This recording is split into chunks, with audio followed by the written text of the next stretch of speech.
Pregunta número 131. Continuemos con los problemas de cinemática. Si te perdiste la introducción a cinemática, regresa a la pregunta 130, visualiza primero ese video y luego vuelves para acá. Esta pregunta dice así. La gráfica muestra el movimiento de un objeto en una línea recta, que invierte un tiempo de 20 segundos en A y permanece en reposo otros 20 segundos en B. Calcula la velocidad con la que se mueve en el intervalo C. Considera que la relación entre posición y tiempo está dada por la fórmula velocidad es igual a distancia sobre tiempo. O sea, me están diciendo que en este problema en particular es un movimiento rectilíneo uniforme y que por lo tanto las fórmulas que yo voy a aplicar son estas que están aquí abajo y específicamente que la que tengo que aplicar es la de velocidad porque yo quiero encontrar la velocidad en el punto C. Entonces la fórmula que tengo yo que aplicar para resolver esta pregunta es velocidad es igual a distancia sobre tiempo. ¿Distancia y tiempo de quién? De C, del intervalo C, porque es justamente donde yo quiero calcular. Si te fijas en esta ocasión, no me dan los datos. No me dicen, oye, la distancia es tanto, el tiempo es tanto y mételo a la fórmula y rápido. No, me lo complican un poquito más. Me lo ponen en una gráfica para que yo tenga que extraer los datos. Fíjate qué podemos visualizar de esta gráfica. Tú empiezas en 20 metros de posición en A, ¿no? Y se menciona que cuando terminas el punto A, ¿sí? Tú lo haces esto en 20 segundos, ¿ok?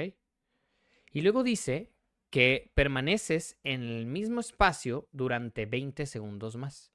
Entonces en B, cuando terminaste B, había 40 segundos, ¿sí? Invertimos 20 en A y 20 en B. ¿De qué trata esta gráfica? Esta gráfica es una gráfica de tiempo contra posición. Quiere decir que los primeros 20 segundos tú traías una velocidad y ibas avanzando, avanzando, avanzando, avanzando. Cuando llegaste a los 20 segundos dejaste de avanzar, te paraste. Entonces en ese momento la distancia por eso se visualiza que tienes el mismo valor. Por eso no cambia de 80 en el punto B, porque dejaste de avanzar. Y en el punto C se ve una caída de la distancia. Tú podrías pensar, pero ¿cómo puede ser eso posible? Que se vea una caída de una distancia en una gráfica implica que tú te estás regresando. O sea que esta persona, interpretando la gráfica, lo que dice es, partimos de una posición. La persona fue subiendo, subiendo, subiendo, subiendo, subiendo, llegó un momento donde se paró y cuando se paró, se regresó. Por eso en el intervalo C estamos viendo que la distancia está cayendo, porque en vez de recorrer más distancia, empiezas a recorrer menos, o sea, te estás regresando. ¿Ok? Entonces fíjate muy bien. Para que nosotros podamos calcular la velocidad, necesitamos la distancia y necesitamos el tiempo del punto C. Y fíjate, el tiempo está muy fácil sacarlo.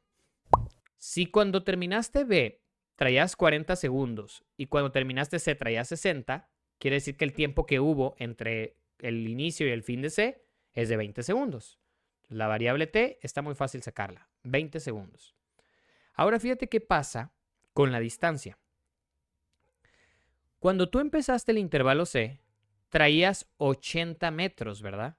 Pero cuando tú lo terminaste, traías 40 metros. ¿Sí? En física se analiza siempre desde el punto de vista de la posición final.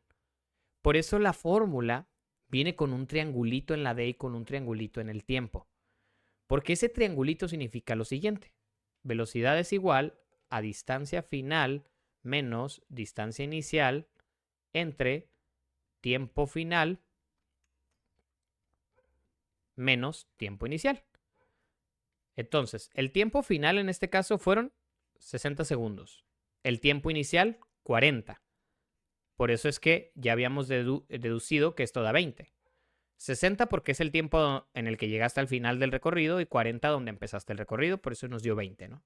Pero fíjate qué pasa ahora con la distancia.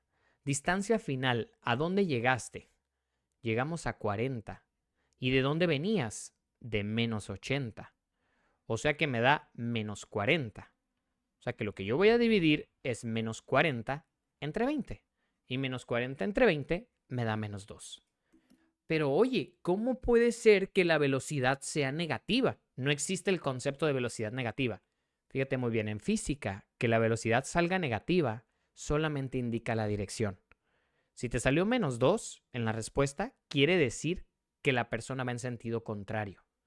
Y en este problema tiene total sentido que la velocidad sea negativa porque hay una caída en la distancia. Quiere decir que ese móvil, ese automóvil que había ahí, se está regresando.